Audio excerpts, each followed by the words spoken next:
The debate में आपका स्वागत है। आज हम हिंदू दर्शन के एक बहुत ही गहरे और दिलचस्प सवाल पर बात करेंगे, अवतारवाद। यानी क्या ईश्वर, जिसे वेदों में निराकार, सर्वव्यापक और अनंत बताया गया है, वो सच में पृथ्वी पर एक भौतिक, एक सीमित शरीर में जन्म ले सकता है? ये एक ऐसा सवाल है जो सदियों से दार्शनिकों को उलझाता रहा है। एक तरफ तो ईश्वर का वो स्वरूप है जो हर जगह है, जिसका कोई आकार नहीं, और फिर दूसरी तरफ हमारे सामने श्री राम या श्री कृष्ण जैसे अवतार हैं, जिनका एक शरीर है, एक जीवन है और मानवीय भावनाएं भी हैं। तो ये दोनों बातें एक साथ सच कैसे हो सकती हैं? बिल्कुल, आज की चर्चा इसी गुत्थी को सुलझाने की एक कोशिश करेगी। मेरा पक्ष ये है कि ईश्वर अपनी अचिंत्य शक्ति, यानी एक ऐसी शक्ति जो हमारी सोच और हमारे तर्क से परे है, उससे अवतार ले सकता है, और ऐसा करना उसके सर्वव्यापक होने के खिलाफ नहीं जाता। और मैं ये तर्क रखूंगा कि अवतार की जो धारणा है वो ईश्वर के मूल वैदिक स्वरूप के साथ कई तार्किक विरोधाभास पैदा करती है। बेसिकली ये ईश्वर को सीमित करने जैसा है और हमें कुछ बहुत ही मुश्किल सवालों के सामने खड़ा कर देता है। चलिए तो शुरू करते हैं। देखिए, इस सवाल को समझने के लिए मेरे हिसाब से हमें ईश्वर के स्वरूप को दो स्तरों पर देखना होगा। एक है पारमार्थिक सत्य, यानी उसका असली परम स्वरूप जो निराकार और अनंत है, और दूसरा है व्यावहारिक सत्य, मतलब वो रूप जिसमें वो दुनिया के साथ व्यवहार करता है। अवतार बेसिकली ईश्वर का वही व्यवहारिक रूप है जिसके जरिए वो हम जैसे मनुष्यों के लिए अनुभव का विषय बनता है। यहीं पे मुझे पहली समस्या नजर आती है। मतलब ये दो सत्य की बात सुनने में तो अच्छी लगती है, पर क्या ये असल में विरोधाभास को सुलझाती है या बस उसे एक नया नाम दे देती है? ईश्वर का स्वरूप तो एक ही होना चाहिए। अगर उसका मूल स्वरूप निराकार है तो फिर उसका कोई भी व्यावहारिक रूप साकार कैसे हो सकता है? कोई चीज एक ही समय पर आकार वाली और बिना आकार वाली कैसे हो सकती है? ये संभव होता है ईश्वर की माया शक्ति, या जैसे हम अचिंत्य शक्ति कहते हैं। उसे ऐसे समझिए, जब ईश्वर ने ये सृष्टि बनाई तो उसने अपने निराकार बल से ही तो भौतिक कणों में गति पैदा की। उसका कोई हाथ नहीं है जिसने आकर दुनिया को धक्का दिया हो, फिर भी उसके बल का प्रभाव हर जगह है। तो अगर उसकी निराकार शक्ति एक पूरा भौतिक जगत बना सकती है, तो क्या वो अपने लिए एक भौतिक शरीर नहीं बना सकती ताकि वो उस जगत में प्रवेश कर सके? एक मिनट, यहीं पर मैं आपको रोकना चाहूंगा। आप दो अलग अलग चीजों को मिला रहे हैं। सृष्टि बनाने में ईश्वर की ऊर्जा या उसके नियम काम कर रहे हैं। ये वैसा ही है जैसे गुरुत्वाकर्षण का बल हर जगह है, पर हम गुरुत्वाकर्षण को देख या छू नहीं सकते, हम सिर्फ उसके प्रभाव को महसूस करते हैं। लेकिन अवतार का मतलब है कि ईश्वर खुद देखने और छूने का विषय बन रहा है, और किसी भी चीज को देखने के लिए उसमें रंग, रूप, आकार, ये सब भौतिक गुण होना जरूरी है। जैसे ही ईश्वर रूप धारण करता है, वह प्रकृति के नियमों में बंध जाता है, और जो चीज बनी है वो कभी भी अनादि या नित्य नहीं हो सकती। तो वो शरीर ईश्वर कैसे हो सकता है? आप इसे भौतिक नियमों के चश्मे से देखे नहीं है। मैं कह रही हूं कि ईश्वर इन नियमों से ऊपर है। उसकी शक्ति अचिंत्य है, मतलब हमारी बुद्धि की पकड़ से बाहर। इसे समझने के लिए एक छोटी सी मिसाल देती हूं। मान लीजिए कि हम एक कागज पर रहने वाले दो आयामी मतलब 2D जीव हैं। हमारे लिए सिर्फ लंबाई और चौड़ाई ही सच है। अब अगर कोई 3 आयामी 3D इंसान उस कागज पर अपनी उंगली रखते तो हमें क्या दिखेगा? सिर्फ एक गोला। हम कभी नहीं समझ पाएंगे कि एक गोला एक पूरी उंगली का सिरा है जो एक ऐसे आयाम से आया है जिसके बारे में हमें पता ही नहीं है। हमारे लिए वो घटना तर्क से परे होगी, यानी अचिंत्य। अवतार भी कुछ ऐसा ही है, अनंत सत्ता का सीमित दुनिया में एक स्पर्श। ये मिसाल दिलचस्प है, पर यह मेरे मूल सवाल का जवाब नहीं देती। 2D जीव को 3D चीज समझ नहीं आ रही, ये उसकी समझ की सीमा है। लेकिन यहां बात समझ की नहीं बल्कि मूल गुणों के विरोधाभास की है। ईश्वर का एक मूल गुण है अजन्मा होना। अवतार का शरीर जन्म लेता है। ईश्वर का गुण है निराकार होना। अवतार का शरीर साकार है। ये वैसा ही है जैसे हम कहें कि एक गोल चौकोर है। यह तर्क का उल्लंघन है, चाहे आप उसे किसी भी आयाम से देखें। तो अचिंत्य शक्ति कहना इस तार्किक समस्या को हल करने के बजाय उस पर पर्दा डालने जैसा लगता है मुझे। तो आप कह रहे हैं कि ये तार्किक रूप से असंभव है? बिल्कुल। चलिए इसे और साफ करने के लिए श्री राम के उदाहरण पर आते हैं, जो हमारी चर्चा का एक अच्छा केंद्र बिंदु हो सकता है।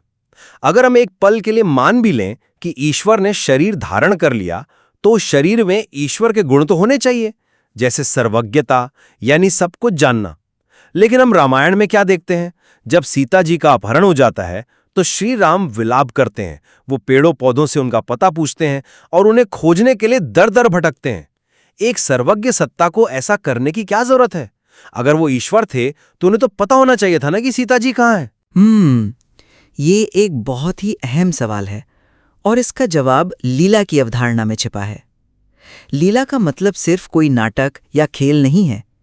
दर्शन के हिसाब से ये ईश्वर का एक स्वाभाविक क्रिया है, जैसे हमारा सांस लेना। तो इस लीला में वे जानबूझकर अपनी सर्वज्ञता और सर्वशक्तिमत्ता जैसे गुणों को ढक लेते हैं, ताकि वे मानवीय भावनाओं को पूरी तरह से अनुभव कर सकें और मनुष्यों के सामने एक आदर्श रख सकें। आप सोचिए, अगर राम पहली ही घड़ी में अपनी दिव्य शक्ति से रावण को भस्म कर देते और सीता जी को वापस ले आते, तो दुनिया को एक आदर्श पुत्र, एक आदर्श पति और एक आदर्श राजा का उदाहरण कैसे मिलता? उनका दुख, उनका संघर्ष, ये सब धर्म की स्थापना के लिए एक बहुत उद्देश्यपूर्वक भूमिका का हिस्सा है। यह लीला वाली बात मुझे हमेशा से उलझाती रही है। अगर वे सब कुछ जानते हुए भी दुख का अभिनय कर रहे हैं, तो क्या ये एक तरह का धोखा नहीं है? उनका दुख असली कैसे हो सकता है? और अगर दुख असली है, अगर उन्हें सच में नहीं पता था कि सीता कहाँ है, तो फिर उस पल में वे सर्वज्ञ नहीं थे। और अगर वे सर्वज्ञ नहीं थे, तो वे ईश्वर कैसे हुए? अब एक ही समय पर दोनों बातें नहीं कह सकते। मैं अभिनय या धोखा शब्द का इस्तेमाल नहीं करूंगी। ये एक भूमिका निभाना है और पूरी ईमानदारी से निभाना है। जैसे एक महान अभिनेता अपने किरदार में इतना डूब जाता है कि मंच पर उसके आंसू असली होते हैं, लेकिन पर्दे के पीछे उसे पता होता है कि वो कौन है। श्री राम मनुष्य की भूमिका में इतने गहरे उतर गए कि उन्होंने उस भूमिका के हर सुख दुख को जिया, लेकिन इससे उनका जो पारमार्थिक असली स्वरूप है उस पर कोई फर्क नहीं पड़ता। उनका ईश्वर होना एक परम सत्य है और उनका मनुष्य की तरह व्यवहार करना एक लीला सत्य।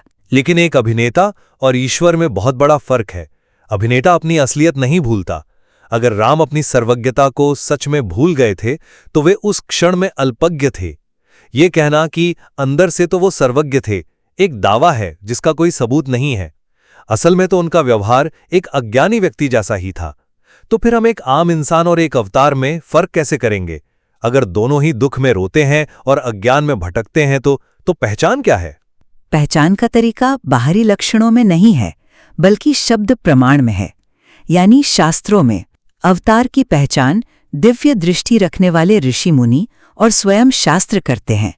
रामायण में जहां एक तरफ राम का मानवीय विलाप है, वहीं दूसरी तरफ जटायु, शबरी, यहाँ तक कि मंदोदरी और मारीच जैसे पात्र भी उन्हें साक्षात नारायण के रूप में पहचान रहे हैं। आम इंसान उन्हें मनुष्य समझता है, जैसे रावण ने समझा, और ज्ञानी पुरुष उनके पारमार्थिक स्वरूप को देख पाते हैं। लीला का पर्दा उन्हीं के लिए उठता है जो उसके योग्य हैं। देखिए, अब हम एक और समस्या पर आ गए हैं, जिसे कहते हैं चक्राकार तर्क, यानी सर्कुलर रीजनिंग। जब अवतार के काम उनके ईश्वरीय गुणों से मेल नहीं खाते, तो आप कहती हैं कि ये लीला है।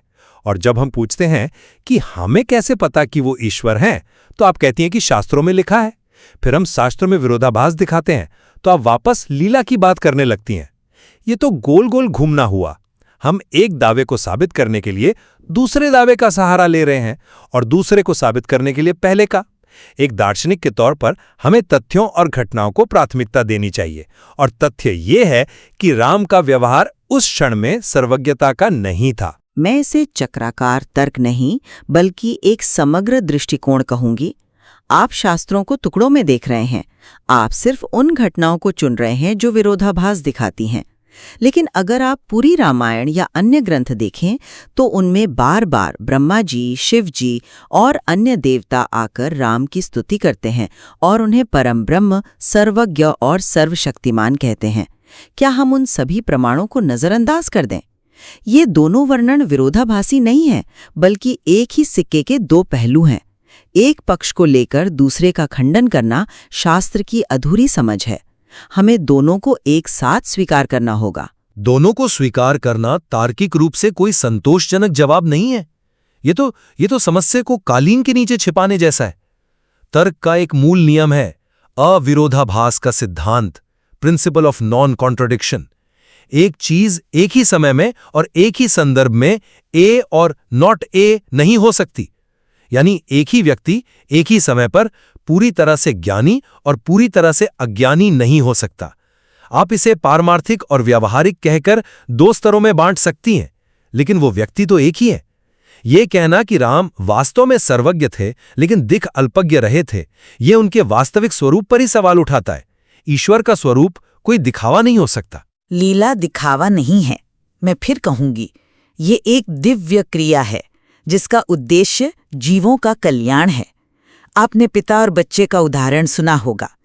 एक पिता जब अपने छोटे बच्चे के साथ खेलता है तो वो जानबूझकर हार जाता है या बच्चा बनकर तुतलाकर बोलता है।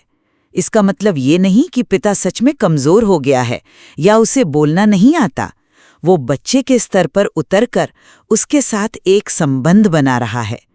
ईश्वर भी ठीक यही करता है। वो हमारे स्तर पर उतरकर हमारी भाषा में हमारी भावनाओं के साथ हमसे जुड़ता है। अगर वो हमेशा अपने अनंत विराट स्वरूप में ही रहे तो कोई इंसान उससे जुड़ ही नहीं पाएगा। उसका मानवीय रूप धारण करना उसकी करुणा का प्रतीक है, उसकी कमजोरी का नहीं।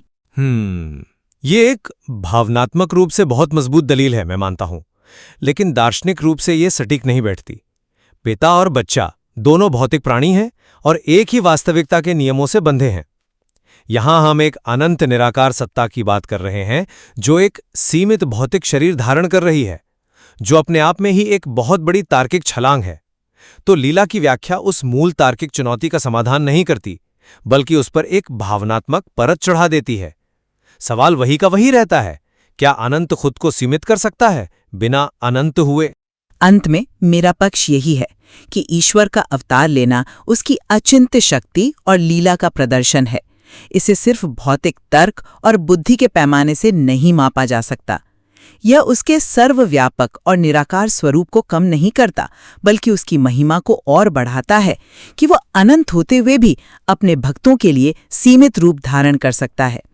इसकी पूरी समझ के लिए हमें शास्त्रों के समग्र दृष्टिकोण और श्रद्धा की जरूरत होती है, जो पारमार्थिक और व्यावहारिक दोनों सत्यों को एक साथ देख सके। और मैं इस निष्कर्ष पर पहुंचता हूं कि अवतारवाद की धारणा ईश्वर के मूल वैदिक स्वरूप के साथ कई गहरे तार्किक विरोधाभास पैदा करती है।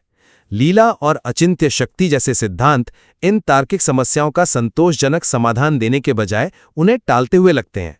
ये ईश्वर के अनंत, निराकार और तर्कसंगत स्वरूप को एक ऐसी कहानी में सीमित करने जैसा है जो मानवीय भावनाओं को तो हाँ भाती है, पर दार्शनिक कसौटी पर खरी नहीं उतरती।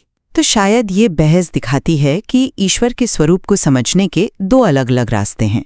एक रास्ता तर्क का है, जो हर चीज में स्थिरता और नियमों की मांग करता है, और दूसरा रास्ता अनुभव और आस्था का है, जो इन विरोधाभासों को भी उस परम सत्य की एक लीला या एक झलक मानता है। और सवाल शायद ये है कि जब हम अनंत को भाषा और तर्क के सीमित दायरे में बांधने की कोशिश करते हैं, तो क्या ऐसे विरोधाभास पैदा होना स्वाभाविक नहीं है? और अब ये सुनने वालों पर है कि वे किस रास्ते को अपने लिए ज्यादा सही मानते हैं, या शायद इन दोनों के बीच कोई तीसरा रास्ता खोजते हैं।